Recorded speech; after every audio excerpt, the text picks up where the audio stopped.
What's going on, Legion? This is April 2024 and Legion Monthly is here. I'm Ben, your host, the Senior Community Manager over here at Lenovo Legion, and let's get into the news and updates for gaming as well as Legion for this month. To kick things off this month, let's get started with all the game news. The new releases this month have come out so far that you should know about. So first up, we have Turbo Golf Racing, which finally came out into 1.0 access recently on the 4th. This one has been out for a little while in early access, it looks like. You may have seen it like I have on social media, but now it's fully available on a bunch of different platforms. It kind of takes the idea of Rocket League, and instead of soccer or football for those of our friends overseas, this puts it into the world of golf, which sounds a bit strange, but as you can see from this gameplay, it's surprisingly compelling. So whether you are a golf aficionado or you just like to hit golf balls with cars, then this game is worth checking out. Make sure you give it a look. In other news, on April 11th, we had the release of the Fallout Special Anthology, which kind of celebrates the also new Fallout series on Prime, which has been super well received, so it makes sense that they want to do more with the series in general. If you're into collector's editions, this one is pretty cool. It combines all the games into a mini nuke that can be displayed on your shelf or used to help ward off death claws if needed. So check that out if you're into the Fallout series. Okay, next up, let's talk about No Rest for the Wicked, which just came out on April 18th as of the time that I'm recording this video. This is the newest installment from Moon, who they are most known for the Ori series, Ori and the Blind Forest, which is one of the series that I'm the biggest fan of. So I'm really excited to check this one out. I did check it out on stream and it was pretty interesting. It's very different from the Ori series if you're looking for that. It's not quite that, but you can definitely tell from the art design and even the music, there's a lot of inspiration that comes from that background. Overall, it's only been out for about a day as of the time that I've recorded this, but it's been pretty well received. There's been some talks about some performance issues, but it is in early access still, and it's definitely challenging. I was kind of surprised by how challenging this game was. Ori is definitely, has its moments, but this is challenging in more of a Dark Souls-y kind of way, which can be a little tilt-inducing, but, I'm slugging through it, so I'll keep you posted on my long-term thoughts for this game. Overall, I really like the feel for it, and if you're into these kind of games, whether they are Dark Souls or just really pretty atmospheric games, then I think this might be one to check out for you. If you're in the mood for a little turtle power, Teenage Mutant Ninja Turtles Arcade Wrath of the Mutants, that is the full title, sorry for the mouthful. This launches on the 23rd, and it is actually a port of an arcade game that came out back in 2017. I did not play that game, but I've seen a lot of excitement for this new release and re-release of the game. If you ask me, the Turtles have always been at their best when they're on the 4-player co-op arcade format, so we're excited to check this one out on the team. Next up, Another Crab's Treasure is out on April 25th, which is a Souls-like game where you play as a crab. There are a surprising amount of crab genre games lately, and this is one of them. If you've ever thought that you really want to play a Dark Souls game, but maybe one that you don't really mind kids watching you play, this one could be for you. And maybe you can even let them try it out. I don't know if that you should really make Dark Souls type games your kids' first experience, but hey, it's never too early to start getting good. So why not start them with the crab version of that? We also have Sandland coming out on April 26th, which is an action RPG based on the manga of the same name by the late great Akira Toriyama. The art style for this game looks really cool and very true to Toriyama's style if you're familiar at all with his work. If you are, then you'll probably also recognize the vehicles in this series, which are very similar to the Dragon Ball series. So this one has definitely got a lot of positive traction, and I'm expecting a pretty good release for this when it comes out. May even be live by the time that you're watching this video, and hopefully it's doing pretty well. Make sure you check this one out if you're into that sort of game. Lastly, wrapping things up here, we have Braid Anniversary Edition coming out on April 30th, right at the tail end of the month. This is one of the most iconic indie games that's come out in recent years, so if you've not already played it, or even if you have, you should definitely check out this version. It ups the resolution of the game, but it also includes some neat commentary around the game design. And I think a lot of the community would probably appreciate that, especially here at Legion, where we do a lot of indie game stuff. If you want to hear the background of this game in particular and check out just a really iconic game from the indie world, especially in terms of art design and gameplay, make sure you check out the anniversary edition of Braid. All right, so that wraps it up for new game news. Next up, let's talk about everything new happening here at Legion in terms of what we're doing and the community and for the brand. So we do have one product launch happening this month, and that is for the new Legion Tab, which is going to be available in select Asia as well as European markets. This new tablet will be featuring an 8.8-inch QHD display and up to 144 Hz refresh rate, plus some very powerful internals. It's really good for on-the-go Android gaming, lasting up to 12 hours on a single charge. Let us know what you think of this device. Obviously, it's not available in every region, but if it is, let us know if you are excited about it, and if it's not, let us know if you are interested anyway. In some other cool news, I want to talk about the fact that we recently worked with Gamers Outreach Foundation to provide 200 game monitors for them to use in their Go cards, which stands for Gamers Outreach. And these are little cards that they actually use in hospitals to let kids play games when they're in hospital beds. We also sponsored their annual Gamers for Giving LAN event. And if you'd like to learn more about this organization, definitely check out Gamers Outreach website, as well as a video that we did recently, well, a couple years back at this point, but we actually interviewed their team at an event, and the video is still up. So if you'd like to check that out, make sure you look for it on the community and be sure to learn more about the background there, plus get some unique insights into how the organization is run. Shout out to that team. It's really cool to support causes like this in gaming, and we want to continue to do that for everything we do here at Legion. Let's talk about some of the upcoming game news and things happening this month. So not just the new games, but updates to games and other things in the gaming space. There's not a ton happening this month because we're kind of in that lull, the quiet before the storm with all of the summer announcements like Summer Games Fest, but there are still a couple things to talk about, so let's jump into those. Easily one of the biggest stories about this month has been the success of the Fallout show on Prime streaming. This has been in what has been a series of good video game adaptations, one of the best we've seen in the recent years. But it's not just the show that's doing well. Because the show has been performing pretty great, the game is also doing well. All the games actually are up in terms of player count. There's been an increased player count across all titles. Fallout 76 is seeing a very big revival with a new all-time player peak of 43,000. It does help that they're also all on sale right now. That definitely contributes, but definitely check out Fallout 76 if you haven't, because even though the game had a bit of an infamous launch back in 2018, it has really come a long way and is a pretty good experience now. So if you're interested in Fallout like me, but I've never really jumped into the game that much, this is a pretty good starting point. What did you guys think? Do you feel like it was a true experience and something you enjoyed and are looking forward to what has now already been announced as the second season coming? Or do you feel like it didn't quite hit the mark? It seems like there's a lot of controversy in terms of game adaptations, and some people love them, sometimes they don't do so well and they're less popular, so we're curious to hear what you all think of this one in particular. We also got a good look at Star Wars Outlaws this month with their story trailer and release date announced of August 30th. This game from Ubisoft is set to be the first ever open world game in Star Wars somehow. There's some really big names behind it too, including Assassin's Creed developer Jade Raymond and Uncharted co-creator Amy Hennig.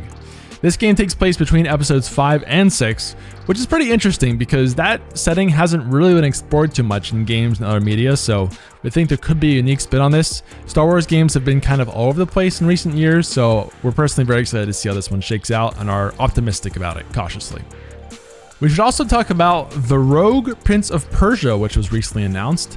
This one came from Ubisoft recently, and it's kind of surprising because we just got the Prince of Persia Last Crown earlier this year, so that's two Prince of Persia games pretty recently, and they both differ quite a bit from the historic Prince of Persia games. Now, even these two don't look very similar.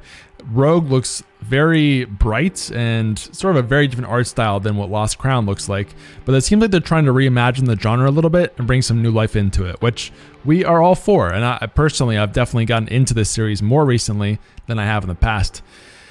The Rogue Prince of Persia is from the creators of Dead Cells, so even with the pretty different art style, the gameplay is looking really promising.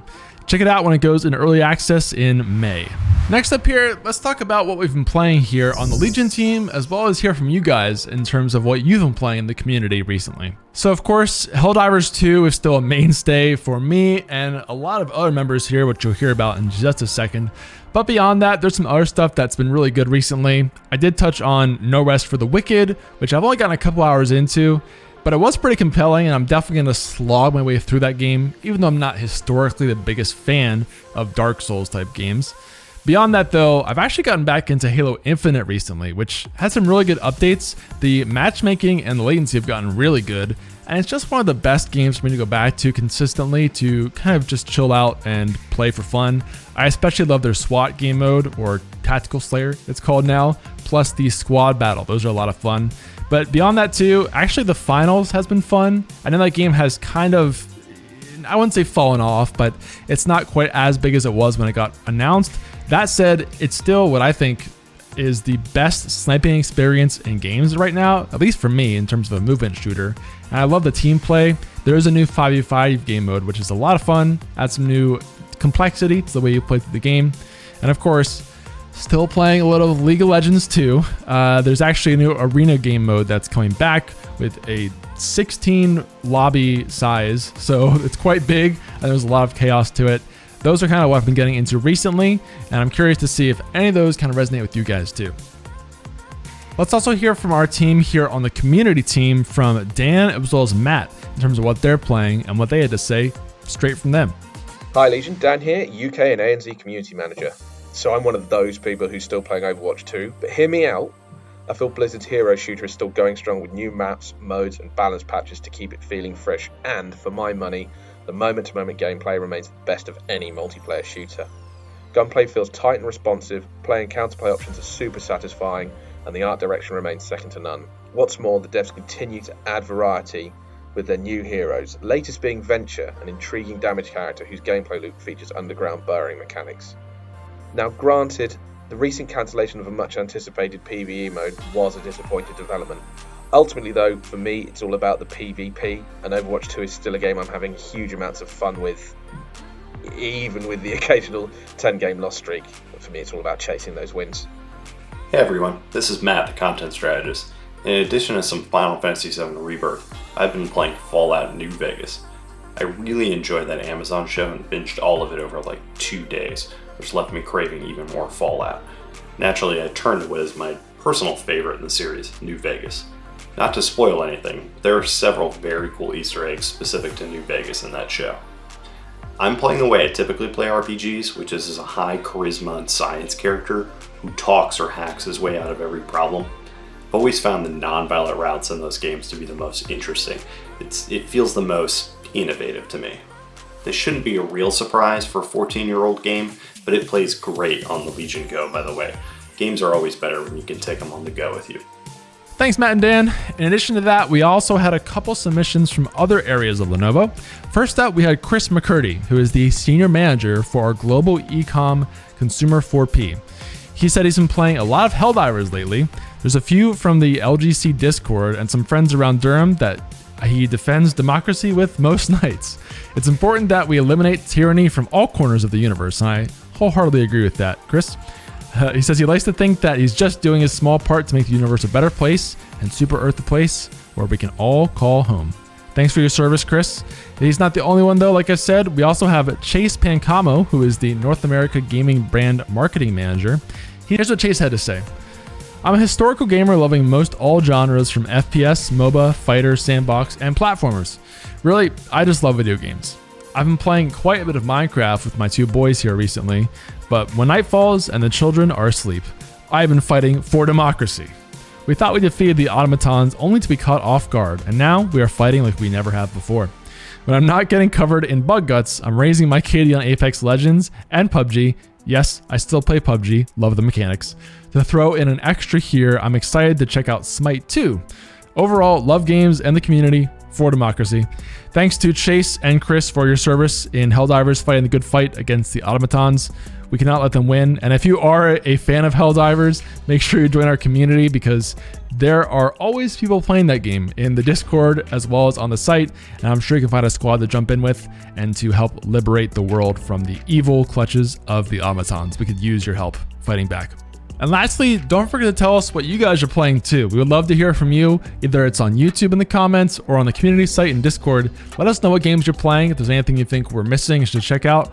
Or if you're like us and you're just addicted to playing Helldivers like everybody else, that's also valid. In that case, tell us what you like to run in terms of your build, and we might be doing some more content around that soon, so stay tuned.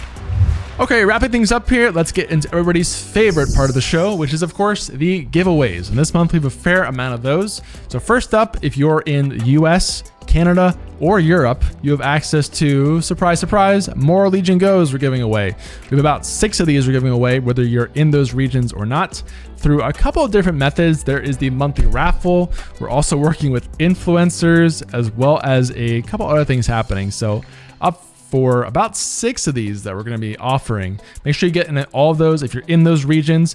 If you're not, I understand. We're trying to bring this to more regions too. If you do happen to be in Australia, there is another raffle up for a Gen 9 Legion 5i laptop for Australia specifically. This is also the same one that we gave away recently with World of Warships. If you missed that, that one ended around April 20th. So by the time you're seeing this video, probably the winner has already been picked for that, but this one will definitely make an appearance soon in the other regions as well. So if you'd like to see more of these, or if you'd like to see more of the Legion Go laptops, handhelds, let us know there, and we'll be able to pick out those based on what you guys want to see. We'll get those for those regions for you. Lastly, one that I'm very excited for is we have another drop with Apex Legends for 1,000 of the in-game currency, Apex coins. This grants you basically $10 worth of currency in the game, which you can use on, loot boxes, cosmetics. You can even work towards an heirloom, whatever you want to do. We're giving it away to our community on a first come, first served basis. So make sure you're there at the countdown. The event page is already live, so check that out and make sure you're on the page when the timer ends to make sure that you get your key and you're able to use it. We're also going to look to do more of these in the future too. So if you don't get it this time, don't worry. There are already more in the works. Stay tuned. All right, everyone, that's going to do it for this month's version of Legion Monthly for April 2024.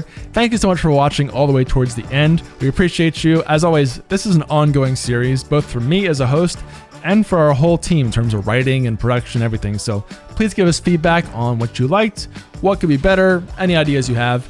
And if you didn't make it all the way to this point in the video, thanks again for watching this far, and comment ice cream in the comments below. That way, only you and I will know why everyone is just commenting ice cream in the comments, and it will make no sense to anyone but the two of us. So appreciate you. Lastly, if you are here, please jump into Legion community on our website, as well as Discord and Twitch and YouTube. We are creating content pretty much daily, whether it is live streams, game nights, just hanging out and playing together and talking. And if you are into games like Helldivers and you want to have a group to play with to help liberate the world of automatons, make sure you jump in, because we could use the help saving us all from their evil clutches. So we appreciate you. I will see you next month for the newest version of Legion Monthly. And until then, see you soon.